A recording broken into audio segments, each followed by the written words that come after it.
الحمد لله نحمده ونستعينه ونستغفره ونؤمن به ونتوكل عليه ونعوذ بالله من شرور أنفسنا ومن سيئات أعمالنا من يهده الله فلا مضل له ومن يضلل فلا هادي له ونشهد أن لا إله إلا الله وحده لا شريك له ونشهد أن سيدنا ومولانا محمدا عبده ورسوله أما بعد فقد قال الله تبارك وتعالى في القرآن المجيد الفرقان الحميد فأعوذ بالله من الشيطان الرجيم بسم الله الرحمن الرحيم لقد من الله على المؤمنين إذ بعث فيهم رسولا من أنفسهم يتلو عليهم آياته ويزكيهم ويعلمهم الكتاب والحكمة وقال الله تبارك وتعالى وما أرسلناك إلا رحمة للعالمين صدق الله مولانا العظيم وقال النبي صلى الله عليه وسلم أنا خاتم النبيين لا نبي بعدي أو كما قال عليه الصلاة والسلام اللهم صل على سيدنا ومولانا محمد وعلى آل سيدنا ومولانا محمد وبارك وسلم اللهم صل على سيدنا ومولانا محمد وعلى آل سيدنا ومولانا محمد وبارك وسلم اللهم صل على سيدنا ومولانا محمد وعلى آل سيدنا ومولانا محمد وبارك وسلم. میرے محترم بزرگوں اور دوستوں اور عزیز دینی ایمانی بھائیوں، یہ تو دنیا کے اندر بہت سارے انسان آئے ہیں، لیکن ہر کوئی جو آیا ہے وہ جانے کے لیے ہی آیا ہے. بڑے بڑے بادشاہ آئے، صدر آئے، وزیر آئے، حکمراں آئے اور بڑے بڑے سورما آئے، ایسے ہی انبیاء بھی آئے، صدیقین آئے، شہداء آئے. لیکن تاریخ گواہ ہے کہ ہر آنے والا اس کے نشانات مٹتے چلے گئے، اس کی حکومت ختم ہوتی چلی گئی. ہر آنے والا نیا بادشاہ وہ پرانی حکومت کو ختم کر دیتا، ہر آنے والا نیا صدر وہ پرانی صدارت کو ختم کر دیتا، ہر آنے والا نیا وزیر وہ سابقہ وزارت کو ختم کر دیتا. ہر آنے والا نبی اس کے آنے سے سابقہ نبی کی شریعت ختم ہو جاتی. لیکن دنیا کے اندر ایک واحد ہستی ایسی ہے، جناب محمد رسول اللہ صلی اللہ تعالی علیہ وسلم، جو ایک مرتبہ آئے تو بس آتے ہی چلے گئے. وہ ایسا آئے کہ آتے ہی چلے گئے. وہ دنیا سے جانے کے لیے نہیں آئے، اگرچہ کہ اپنے جسم کے ساتھ وہ اس دنیا سے پردہ فرما گئے، لیکن وہ روح کے ساتھ اور اپنی شریعت کے ساتھ اور اپنی تعلیمات کے ساتھ اور اپنی زندگی کے ساتھ دنیا کے ہر کونے میں، دنیا کے ہر گوشے کے اندر اور ایک ایک انسان کے دل میں اور ایسے ہی ہر جگہ پر رسول اللہ صلی اللہ علیہ وسلم کی تعلیمات زندہ ہے اور تابندہ ہے اور باقی ہے اور قیامت تک کے باقی رہنے والی. تو ایسے آئے کہ بس آتے چلے گئے، اور وہ ایسے اٹھے کہ بس اٹھتے چلے گئے، اور وہ ایسے بلند ہوئے کہ بس بلند ہوتے چلے گئے. حضرت جابر رضی اللہ عنہ نے فرمایا، رسول اللہ صلی اللہ علیہ وسلم سے سوال کیا کہ یا رسول اللہ صلی اللہ علیہ وسلم، اللہ تعالیٰ نے سب سے پہلے کس چیز کو بنایا؟ تو اللہ کے رسول صلی اللہ علیہ وسلم نے جواب دیتے ہوئے عرض فرمایا تھا کہ جابر اول ما خلق ربک نبیک، کہ ساری کائنات میں تیرے رب نے سب سے پہلے جس چیز کو پیدا کیا یا جس ذات کو پیدا کیا وہ تیرا نبی ہے۔ حضرت آدم علیہ السلام کے وجود سے پہلے ہی آپ کا وجود ہو چکا تھا، اگرچہ کہ آپ کا ظہور بعد میں ہوا، لیکن وجود آپ کا سب سے پہلے انسانوں کے اندر ہو چکا تھا۔ آپ سب سے پہلے آئے ہیں اور آپ کی نبوت آخر میں آئی ہے۔ حضرت شاہ ولی اللہ محدث دہلوی رحمۃ اللہ علیہ نے لکھا ہے کہ سیدنا آدم علیہ السلام کو جب آسمان سے اتارا گیا تھا زمین پر تو 40 سال ہوئے۔ حضرت حوا علیہ السلام اور ان دونوں کو بھی الگ الگ مقامات پر اتارا گیا تو 40 سال روتے رہے، اور جب 40 سال رونے کے بعد اللہ کی بارگاہ میں ہاتھ اٹھا کر دعا کرنے لگے تو اللہ کے رسول صلی اللہ علیہ وسلم کا انہوں نے واسطہ دیا، اللہم انی اسألک بحق محمد صلی اللہ علیہ وسلم، یا اللہ مجھے معاف فرما دے، میں تجھ سے تیرے نبی کا واسطہ دیتا ہوں۔ حضرت آدم علیہ السلام سے کہا گیا تھا کہ یہ تو مسئلہ الگ رہنے دے، پہلے یہ بتائیں کہ تمہیں یہ کس نے بتایا کہ محمد صلی اللہ علیہ وسلم کی ذات کا تم نے واسطہ دے کر ہم سے سوال کیا ہے؟ حضرت آدم علیہ السلام نے کہا تھا کہ اللہ میں جنت میں رہا کرتا تھا، میں نے جنت کے ایک ایک پھول پر، ایک ایک پتے پر اور ایک ایک کلی پر محمد رسول اللہ صلی اللہ علیہ وسلم کے نام کو دیکھا تھا، تو میں اسی وقت سمجھ گیا تھا کہ یہ کوئی معمولی ہستی نہیں ہے، کہ میرے آنے سے پہلے جس کا نام اللہ نے اپنے ساتھ جوڑ دیا ہے۔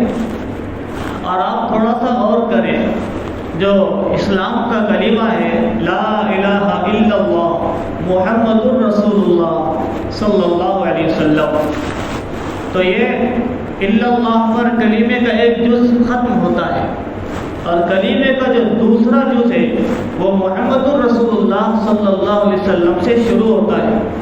اگر آپ لا الہ کو ہٹائیں، لا الہ الا اس کو ہٹائیں اور رسول اللہ آخری کا اسے بھی ہٹائیں تو بیچ میں بچتا ہے اللہ اور محمد۔ گویا کہ اللہ نے اس انداز سے کلمہ بنایا ہے کہ اللہ اور محمد صلی اللہ علیہ وسلم کے درمیان کسی حرف کا واسطہ ہی نہیں رکھا، نہ کوئی لفظ لایا اور نہ کوئی کلمہ لایا، بالراست اللہ کے ساتھ محمد صلی اللہ علیہ وسلم کے نام کو اللہ تعالیٰ نے جوڑ دیا ہے، لا الہ الا اللہ محمد رسول اللہ صلی اللہ علیہ وسلم۔ اور پھر اسی طریقے سے جب حضرت آدم علیہ السلام کو اس ملک میں اتارا گیا، حضرت حوا علیہ السلام کو سری لنکا میں اتارا گیا، دونوں کو الگ الگ مقامات پر اتارا گیا تھا، تو کوئی مونس نہیں تھا جو ان سے باتیں کر سکے، جو ان سے دل لگی کر سکے، جو ان کا دل لگا سکے۔ ایک وحشت سی ہو رہی تھی، گھبراہٹ سی محسوس ہو رہی تھی، تو اس وقت جبرائیل علیہ السلام آسمانوں سے اتر کر آئے اور انہوں نے اس سرزمین پر سب سے پہلے اذان دی تھی، اللہ اکبر اللہ اکبر اللہ اکبر اللہ اکبر، اشہد ان لا الہ الا اللہ اشہد ان محمد رسول اللہ، حی علی الصلاۃ حی علی الفلاح، اللہ اکبر لا الہ الا اللہ۔ اسی وقت سب سے پہلے جو اذان دی گئی تھی تو تبھی آدم علیہ السلام کے کانوں میں بھی آواز گونج رہی تھی کہ اشہد ان لا الہ الا اللہ کے ساتھ و اشہد ان محمد رسول اللہ صلی اللہ علیہ وسلم کو جوڑا گیا۔ تو آپ کے آنے سے پہلے ہی آپ کا ذکر خیر اس دنیا میں ہوتا چلا آ رہا تھا۔ ایک وہ محبت ہوتی ہے جو انسانوں کو آنے کے بعد ملتی ہے، اور ایک وہ محبت ہوتی ہے جس کے آنے سے پہلے انسان کو ملتی ہے۔ ایک وہ محبت جو مجھے اور آپ کو ملی ہے ہمارے آنے کے بعد۔ اگر میں کسی بزرگ سے یہ کہوں کہ آپ 60 سال پہلے یا 50 سال پہلے مجھ سے محبت نہیں کرتے تھے، تو وہ بے ساختہ کہیں گے کہ بیٹا 50 سال پہلے میں تھا لیکن تو نہیں تھا، میرا وجود تھا لیکن تیرا وجود نہیں تھا۔ یا 40 سال والے شخص سے کہو تو وہ یہ کہے گا کہ میں تو تھا لیکن تو نہیں تھا، لہذا جس دن تو دنیا میں آیا اسی دن ہم تجھ سے محبت کرنے لگے۔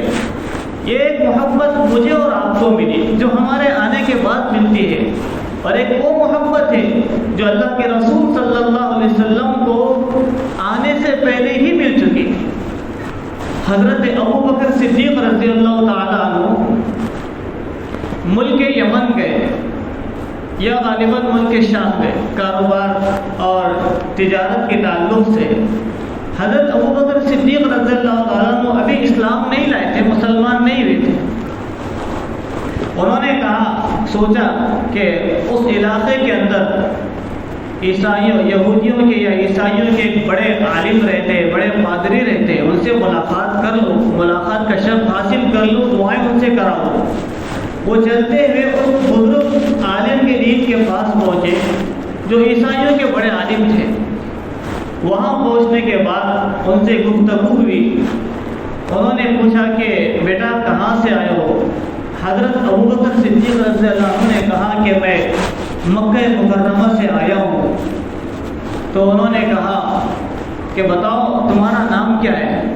تو حضرت ابو بکر صدیق رضی اللہ تعالیٰ عنہ نے اپنا جو اصل نام تھا وہ بتایا، اور انہوں نے کہا کہ سن، تجھے ابو بکر تو نہیں کہتے ہیں، تجھے ابو بکر تو نہیں کہتے۔ ابو بکر صدیق نے کہا کہ ہاں مجھے ابو بکر کہتے ہیں۔ کہا کہ تمہیں اس کا کیسے پتہ چلا؟ تو وہ عیسائی عالم جو تھے وہ کہنے لگے کہ میں اپنے مذہب کا بڑا عالم دین ہوں، اور میں تورات کا بھی عالم ہوں، زبور کا بھی عالم ہوں، اور میں انجیل کا بھی عالم ہوں، انجیل کا بھی۔ میں نے ساری کتابوں کا مطالعہ کیا اور ساری کتابوں کو میں نے پڑھا، تو اس کتابوں کے اندر مجھے ایک بشارت یہ سننے کو ملی کہ آخری زمانہ آئے گا، عرب کے اندر ایک شخص پیدا ہوگا جو قبیلہ جس کا قریش ہوگا، جو ہاشمی نام و لقب والا ہوگا، جس کا نام محمد ہوگا، اور جس کے والد کا نام عبداللہ ہوگا، جس کی ماں کا نام آمنہ ہوگا، اور عرب کے اندر شہر مکہ کے اندر وہ پیدا ہوگا، اور اس شخص پر سب سے پہلے جو ایمان لائے گا اس شخص کا نام ابو بکر ہوگا۔ اسی وجہ سے میں نے تجھ سے پوچھا۔ تو ایک وہ محبت ہے جو آنے سے پہلے ملی تھی حضور کرم صلی اللہ تعالیٰ علیہ وسلم کو۔ جناب محمد رسول اللہ صلی اللہ علیہ وسلم آئے تو بس آتے چلے گئے، اور ساری انسانیت کے دلوں میں اللہ نے ان کی محبت کو پیدا فرما دیا تھا۔ حضور کرم صلی اللہ علیہ وسلم کو سراجم منیرہ کہا گیا، سراجم منیرہ، کہ سراج کے معنی آتے ہیں چراغ کے۔ وہ ایسی روشنی تھی جس سے چاند کو چاندنی ملی، جس سے سورج کو روشنی ملی، جس کی وجہ سے تارے چمکنے لگے۔ اور تھوڑا سا غور کیا جائے تو آپ کو سراج ہی کیوں کہا گیا؟ اللہ چاہتے تو آپ کو قمر کہہ دیتے، یا اللہ چاہتے تو سورج کی روشنی سے آپ کو تشبیہ دیتے، لیکن آپ کو انا ارسلناک بالحق شاہدا ومبشرا ونذیرا، یا پھر کہیں فرمایا گیا سراجا منیرا۔ اس کی وجہ یہ علماء نے لکھی ہے کہ چراغ کی جو خصوصیت ہے وہ کوئی اور ستارے کے اندر نہیں ہے۔ چاند خود روشن تو ہوتا ہے، لیکن چاند کی وجہ سے کوئی اور ستارہ روشن ہو یہ ممکن نہیں۔ ایسے ہی ستارے چمکتے ہیں، لیکن ان ستاروں کی وجہ سے کوئی اور ستارے چمکنے لگ جائے یہ ممکن نہیں۔ سورج خود اپنی ذات میں ساری دنیا کو چمکاتا ہے، لیکن ایک سورج سے کوئی دوسرا سورج چمکنے لگ جائے یہ ممکن نہیں۔ لیکن چراغ کی خصوصیت یہ ہوتی ہے کہ خود تو جلتا ہے، اور دوسرا جو چراغ اس سے لگ جاتا ہے وہ بھی جلنے لگ جاتا ہے، وہ خود روشن ہو جاتا ہے۔ رسول اللہ صلی اللہ علیہ وسلم سے جو شخصیت لگی وہ بھی روشن ہو گیا، اور اس سے جو لگتا چلا گیا ان کی زندگیاں بھی روشن ہوتی چلی گئی۔ اللہ کے رسول صلی اللہ علیہ وسلم سے حضرت ابو بکر لگے تو اللہ تعالیٰ نے صدیق اکبر بنا دیا، حضرت عمر لگے تو اللہ نے فاروق اعظم بنا دیا، حضرت عثمان لگے تو اللہ نے ذو النورین بنا دیا، حضرت علی لگے تو اللہ تعالیٰ نے شیر خدا بنا دیا اور اسد اللہ بنا دیا۔ یہ تھے رسول اللہ صلی اللہ علیہ وسلم۔ حضرت حمزہ لگے تو انہیں اللہ تعالیٰ نے ایک بڑے عہدے سے سرفراز فرما دیا۔ حضرت بلال رضی اللہ تعالیٰ عنہ جو حبشہ کے غلام رہنے والے تھے، جن کی کوئی اہمیت نہیں تھی اور نہ جن کی کوئی قدر و قیمت تھی، وہ اللہ کے رسول صلی اللہ علیہ وسلم کے قدموں میں آ کے گر گئے۔ اللہ نے ان کا وہ مقام بلند کر دیا کہ رسول اللہ صلی اللہ علیہ وسلم جنت میں جا رہے ہوں گے اور حضرت بلال رضی اللہ تعالیٰ عنہ رسول اللہ صلی اللہ علیہ وسلم کی سواری کی نکیل پکڑ کر جنت میں جائیں گے۔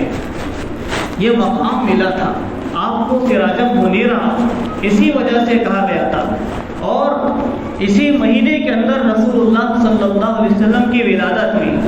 ہاں، اس میں اختلاف ہے کہ بعض نے کہا کہ 9 ربیع الاول کو رسول اللہ صلی اللہ علیہ وسلم کی ولادت ہوئی، پیدائش میں اختلاف، اور اس کی وجہ بھی کچھ اور ہو، اللہ ہی اس کی حکمت کو بہتر جانتا ہے کہ 9 ربیع الاول کو آپ کی ولادت ہوئی، یا بعض روایت میں آتا ہے کہ 8 ربیع الاول کو حضور اکرم صلی اللہ علیہ وسلم کی ولادت ہوئی، اور اکثر روایت میں آتا ہے کہ 12 ربیع الاول کو رسول اللہ صلی اللہ علیہ وسلم کی ولادت ہوئی۔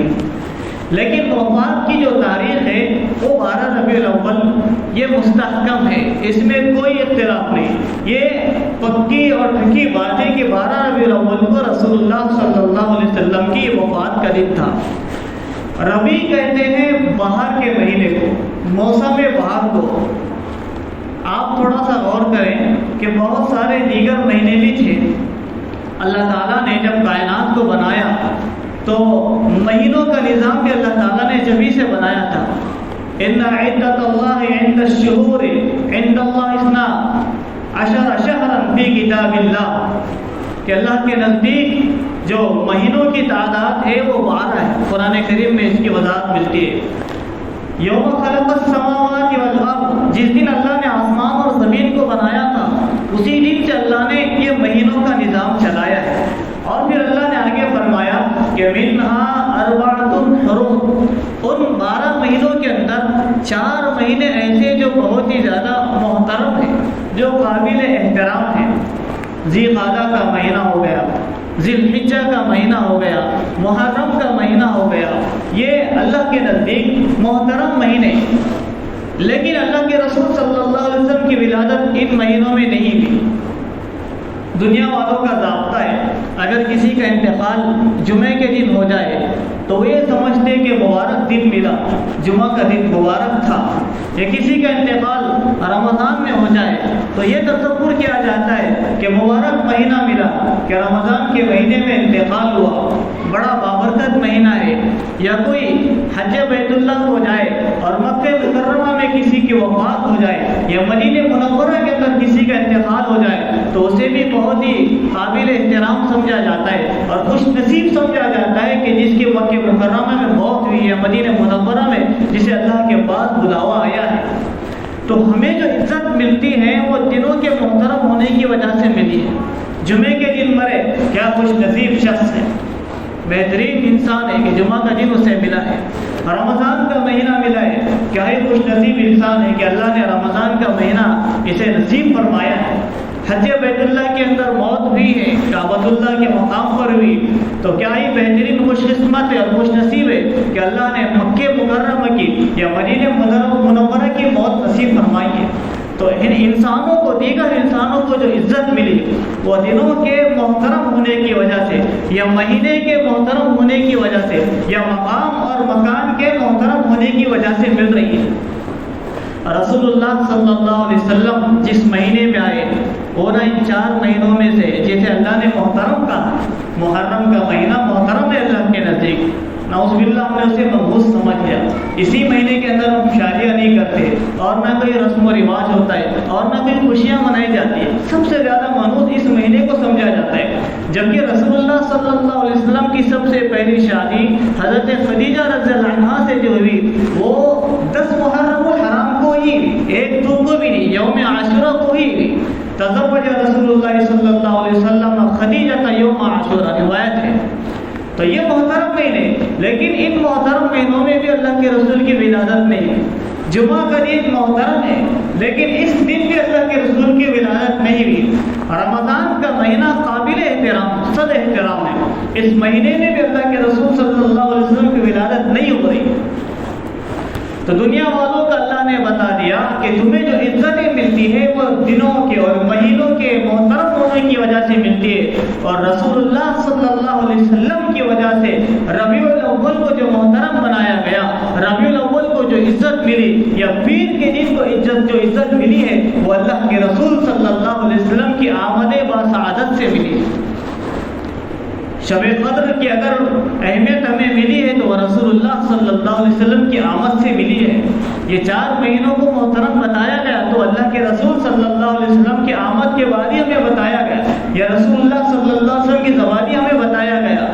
یا اسی طریقے سے جمعہ کا دن محترم ہے، یہ اللہ کے رسول صلی اللہ علیہ وسلم کے آنے کی وجہ سے ہوا، تو حضور اکرم صلی اللہ علیہ وسلم کی آمد کی وجہ سے ربیع الاول کے مہینے کو اور ہی زیادہ مبارک بنا دیا گیا کہ کیا ہی خوبصورت اور بابرکت وہ مہینہ ہے کہ جس مہینے کے اندر رسول اللہ صلی اللہ علیہ وسلم کی ولادت باسعادت ہوئی، اور کیا ہی بابرکت وہ مقام ہے اور مقام ہے کہ جس شہر کے اندر اللہ کے رسول صلی اللہ علیہ وسلم کی ولادت ہوئی۔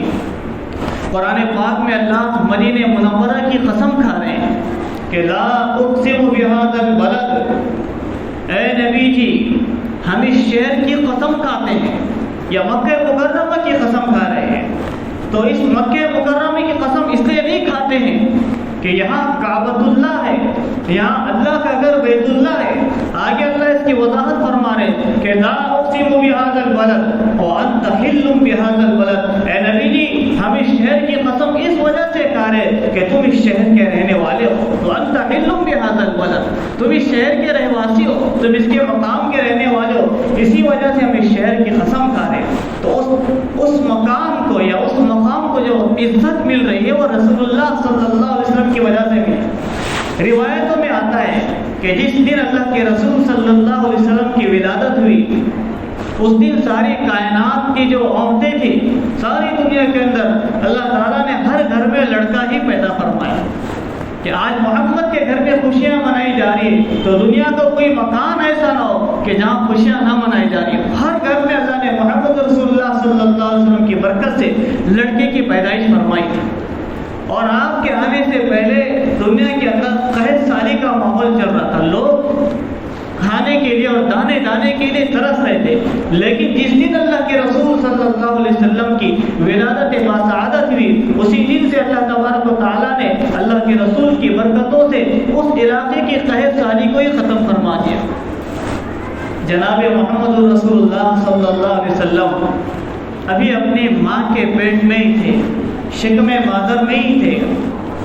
حضرت آمنہ رضی اللہ تعالیٰ عنہ فرماتی ہیں کہ عام عورتوں کی جو صورتحال ہوتی ہے کہ جب حمل سے ہوتی ہے یا بچہ پیٹ میں ہوتا ہے تو وہ پریشان سی ہوتی ہے، قے آنے لگتی ہے، الٹی ہونے لگتی ہے یا طبیعت بگڑنے لگتی ہے، لیکن مجھے کبھی ایسا محسوس نہیں ہوتا تھا کہ میں حمل سے ہوں بھی یا نہیں ہوں، مجھے کوئی بچہ پیدا ہونے والا ہے یا نہیں، کبھی کوئی تکلیف نہیں، کبھی کوئی بیماری نہیں، کبھی کوئی پریشانی نہیں۔ اور جس وقت جس علاقے سے گزرتی تھی سارا علاقہ معطر ہو جاتا تھا۔ گھر میں جب بھی آتی تھی حضرت آمنہ حضرت اللہ کے رسول صلی اللہ علیہ وسلم کی دادی عبد المطلب سے شکایت کرتی تھی، کان میں باتیں کرتی تھی کہ کیا بات ہے، ہماری جو بہو ہے یہ جو آمنہ ہے کہ عبداللہ کا ابھی انتقال ہوا ہے، ابھی کچھ عرصہ بھی نہیں گزرا ہے، یہ حمل سے ہے اور اس کا شوہر کا انتقال ہو چکا ہے، یہ بیوہ ہے، میری سمجھ میں نہیں آ رہا ہے کہ یہ بہترین عطر کہاں سے لگایا کرتی ہے، اتنی اچھی خوشبو اس کے پاس سے آتی ہے۔ یہ عقل سے ماورا بات ہے کہ بیوہ ہو کر عطر لگائے، حاملہ ہو کر عطر لگائے، آپ تھوڑا سا اسے سمجھا دیں۔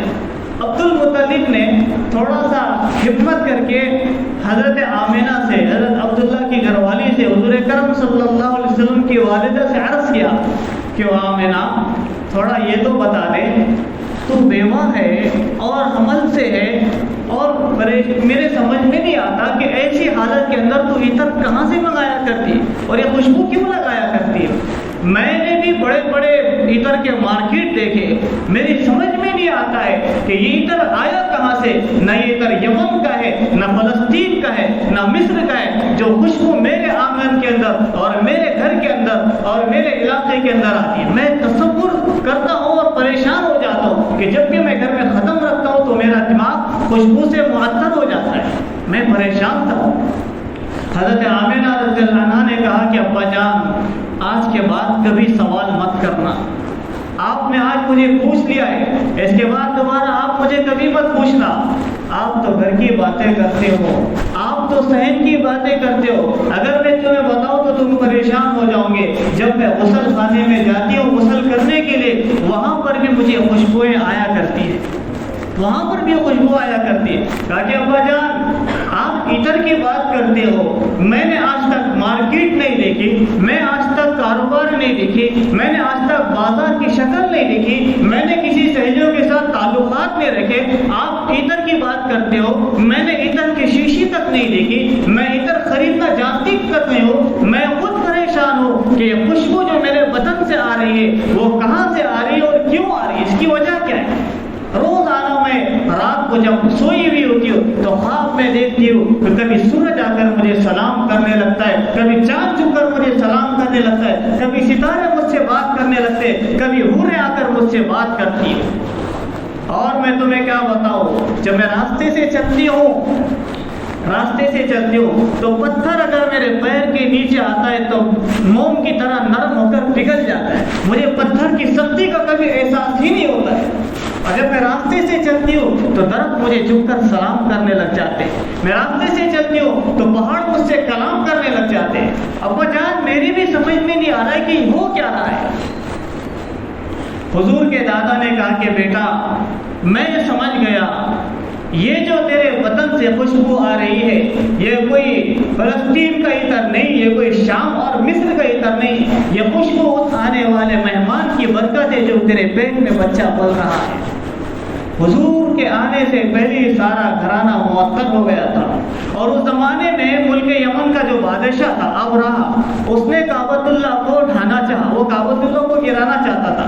وہ یہ چاہتا تھا کہ بھائی ساری دنیا سے لوگ کعبۃ اللہ کے پاس طواف کے لیے آتے، میں اپنے علاقے کے اندر ایک کعبہ بناؤں، جو لوگ آئے اس کا طواف کیا کریں، اس کے طواف میں آئے اس کے ارد گرد گھوما کرے۔ حضرت عبد المطلب رضی اللہ تعالیٰ عنہ، حضرت عبد المطلب جو حضور کے دادا ہے، وہ ان اونٹوں کی تلاش میں نکلے تھے، کیونکہ جو ملک یمن کا بادشاہ ابرہہ تھا اس کے سپاہیوں نے عبد المطلب کے اونٹ چرا لیے تھے۔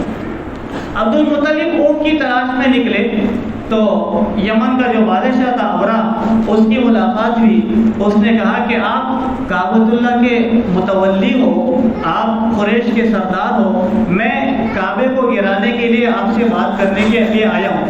عبد المطلب نے کہا کہ میرے اونٹ چوری ہو گئے، مجھے سمجھ میں نہیں آ رہا ہے کہ اونٹ کس نے چرایا ہے، میں اونٹ کی تلاش میں نکلا ہوں۔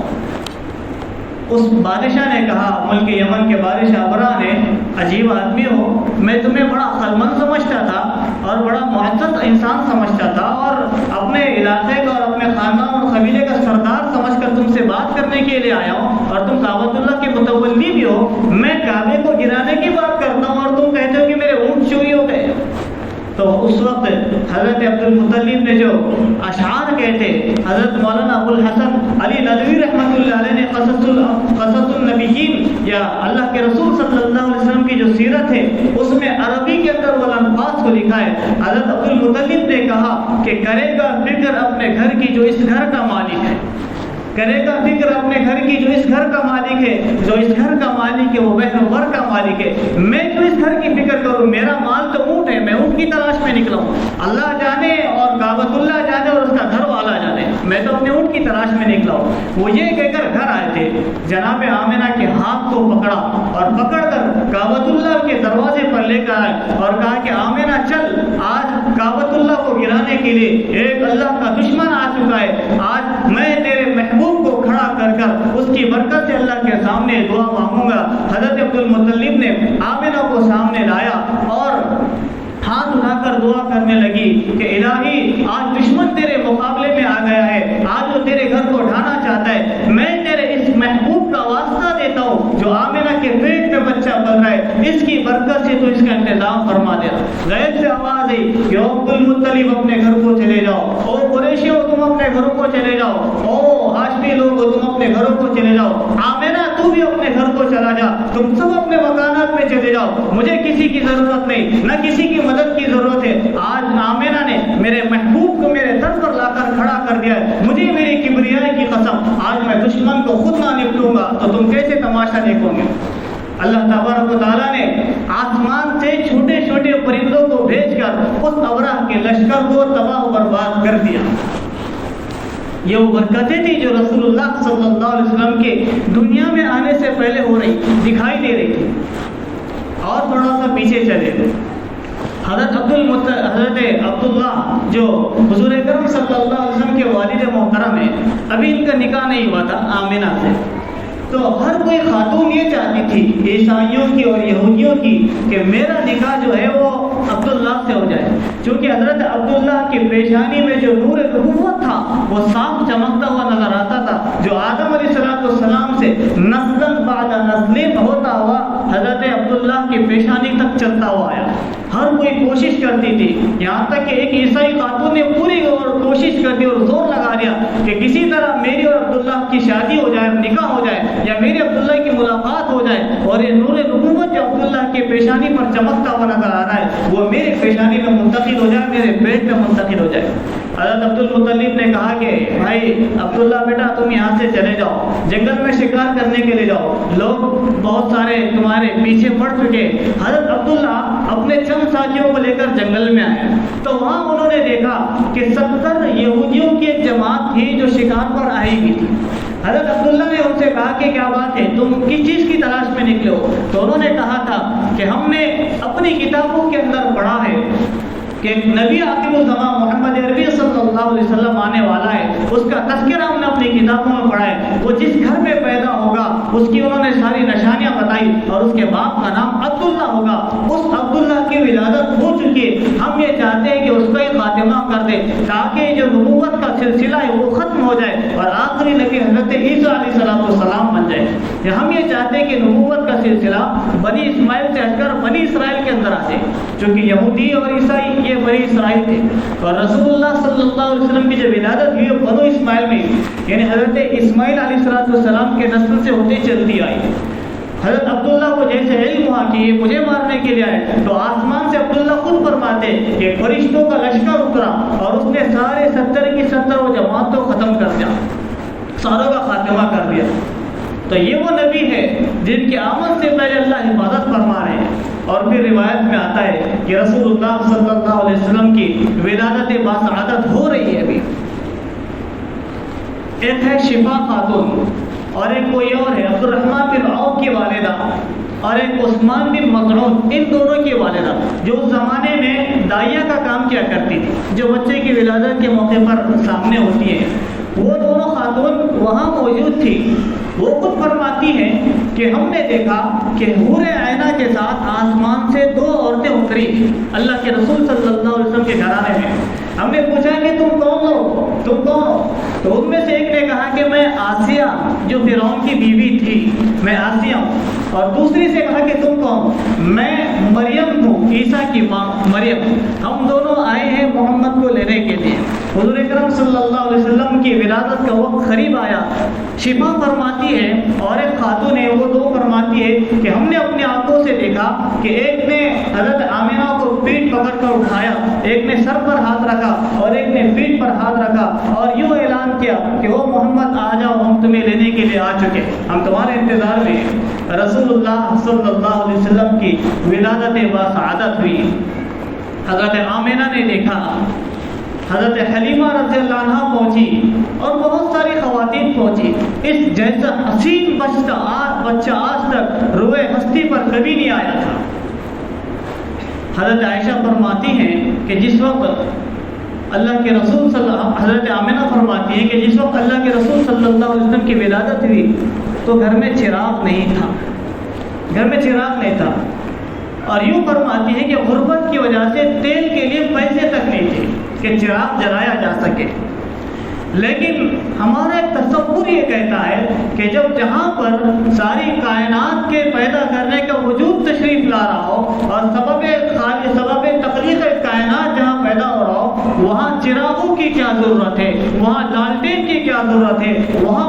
بتیوں کی کیا ضرورت ہے جہاں ساری دنیا کو روشن کرنے والا چراغ تو تشریف رہا. حضرت عائشہ فرماتی ہے کہ جس وقت اللہ کے رسول صلی اللہ علیہ وسلم گھر میں پیدا ہوئے تھے اتنا اندھیرا تھا کہ کوئی ہاتھ سے ہاتھ سجائی نہیں دیتا، لیکن جیسے آپ کی ولادت ہوئی تو آپ کی ولادت باسعادت کی وجہ سے گھر اتنا روشن ہو گیا، اتنا روشن ہو گیا کہ اگر سوئی بھی گم ہو جائے تو مل جاتی، اتنا روشن ہو گیا. حضرت آمینہ گھر میں بیٹھی ہوئی ہے اور علاقے سے، گاؤں سے، دیہات سے کچھ دائیاں آئی. اس زمانے میں دائی آتی تھی اور شہر کے بچوں کو گاؤں لے جا کر دودھ پلایا کرتی تھی تاکہ بچہ صحت مند ہو. تو ہر علاقے سے آ کر، ہر گھر گھرانے سے، مالدار گھرانوں سے ہر بچے کو اٹھا کر لے کر چلی گئی، لیکن کسی دائی نے اس یتیم کی طرف رخ تک نہیں کیا. آتی لیکن یہ سوچتی کہ بھائی یہ تو یتیم ہے، یہاں سے کیا ملے گا. اسے کیا پتا کہ یہ یتیم نہیں بلکہ در یتیم ہے. اور لے جاتی بھی کیسے، قسمت جو ہے حلیمہ کی تھی. اور حضرت حلیمہ جو ہے راستے میں سفر پر تھی، ساری دائیوں کی اونٹنیاں تیز ترین سواری تھی. حضرت حلیمہ کی جو اونٹنی تھی وہ بہت زیادہ تیز ترین نہیں تھی، وہ کم رفتار والی تھی.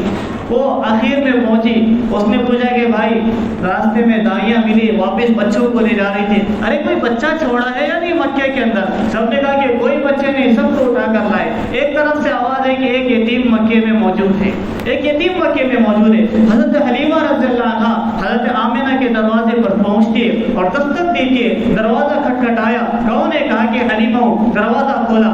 آمنہ کے چہرے پر کچھ غم کے آثار نظر آ رہے. آمنہ سے پوچھا حلیمہ نے، آمنہ کیا بات ہے، کیوں مرجھائی نظر آتی ہے، کیوں تیرے چہرے پر غم کے اثرات نظر آ رہے؟ تو حلیمہ آمنہ نے کہا کہ حلیمہ کیا کہوں، شہر کے بڑے بڑے بچوں کو اور بڑے بڑے گھرانے کے بچوں کو گاؤں والی دائیوں نے اٹھا کر لے کر چلی گئی، لیکن اس یتیم کی طرف کسی دائی نے رخ نہیں کیا. حلیمہ نے کہا کیوں پریشان ہوتی ہو، میں تیرے بچوں کو اٹھا کر اپنے گاؤں اور دیہات میں لے جاتی ہوں، میں اسے دودھ پلاؤں گی، اسے صحت مند کروں گی، پہلے تیرے بچے کا چہرہ نور تو بتا. حضرت آمنہ نے جیسے چہرے پر سے کپڑا ہٹایا تو حلیمہ نے کہا کہ آمنہ میں نے بڑے بڑے مالداروں کے بچوں کو دودھ پلایا ہے، لیکن آج تک اس جیسا حسین میری آنکھوں نے کبھی نہیں دیکھا. حلیمہ نے، آمنہ نے کہا کہ حلیمہ تو نے نہیں دیکھا تو میں بھی قریش خاندان کی خاتون ہوں، میں بڑے خاندان سے تعلق رکھتی ہوں، آج تک اس جیسا حسین میرے خاندان میں کبھی پیدا نہیں ہوا. اللہ نے کہا کہ جبرائیل جا کر تو دیکھو یہ کیا تذکرہ ہو رہا ہے. جبرائیل آئے ہوں گے اور جبرائیل نے کہا کہ حلیمہ او آمنہ تم تو شہر کی باتیں کرتے ہو، تم عرب کی باتیں کرتے ہو، تم مکے کی باتیں کرتے ہو، میں شمال سے لے کر جنوب تک، مشرق سے لے کر مغرب تک ساری دنیا کا چکر لگاتا ہوں، آج تک اس جیسا حسین میری آنکھوں نے کبھی نہیں دیکھا. اللہ نے کہا کہ بات ہو میرے محبوب کی اور میں خاموش رہ جاؤں، میرے محبوب کا تذکرہ چل رہا اور میں خاموش ہو جاؤں. اللہ نے کہا کہ او جبرائیل، او آمنہ، او حلیمہ، اور دنیا والوں کام کھول کر سن لو، تم اس جیسا حسین بچہ دیکھتے بھی کہاں سے، آج تک اس جیسا حسین میں نے کبھی پیدا ہی نہیں کیا.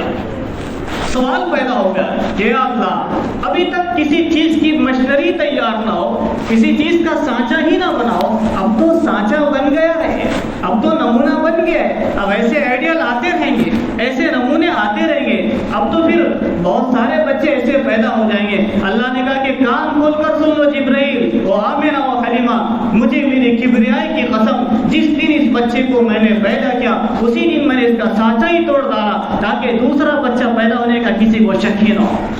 یہ محمد رسول اللہ صلی اللہ علیہ وسلم کی زندگی. جو بھی ولادت باسعادت ہوئی، رات کا وقت جا رہا تھا، دن نمودار ہونے والا تھا.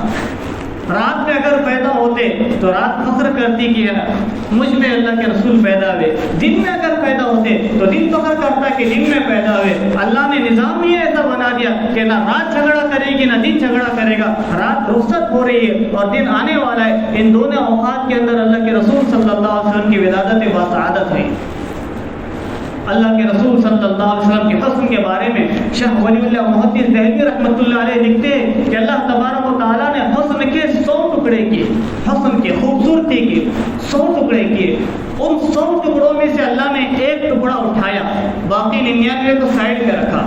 ایک ٹکڑا اٹھایا اور ایک ٹکڑے کو اٹھا کر اس کے 2 ٹکڑے کیے. ایک ٹکڑے کے 2 ٹکڑے کیے. اور اس میں سے آدھا حضرت یوسف علیہ السلام کو دیا اور آدھا ساری کائنات میں تقسیم کیا، اور 99 قسم کے جو حسن کے ٹکڑے تھے وہ محمد رسول اللہ صلی اللہ علیہ وسلم سے کہا کہ محمد صلی اللہ علیہ وسلم یہ سارا کا سارا حسن تم لے کر چلا جاؤ۔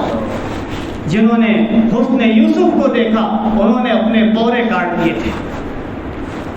حضرت عائشہ رضی اللہ عنہ روایت کرتی کہ جنہوں نے حضرت یوسف کو دیکھا انہوں نے اپنے پورے کاٹ دیے تھے۔ پورے کہتے ہیں اسے جو ناخن ہوتا ہے، انگلیاں کاٹ دیے تھے نا، جنہوں نے حضرت یوسف کو دیکھا تھا۔ تو جنہوں نے حضرت یوسف کو دیکھا انہوں نے اپنے پورے کاٹ دیے، اور جنہوں نے میرے آقا کو دیکھا وہ پورے کٹ گئے تھے، وہ پورے کٹ گئے تھے۔ تو عائشہ فرماتی ہے کہ حسن یوسف کو دیکھ کر مصر کی عورتوں نے اپنے انگلیاں کاٹ بیٹھی تھی۔ اگر خدا کی قسم میرے محبوب کو دیکھ لی تھی تو اپنے دل کاٹ بیٹھ جاتی۔ وہ بلا کا حسن رسول اللہ صلی اللہ علیہ وسلم کو اللہ نے عنایت فرمایا تھا۔ میرے عزیز ساتھیوں، یہ مختصر سا خاکہ ہے، یہ مختصر سا خاکہ ہے، ورنہ ہر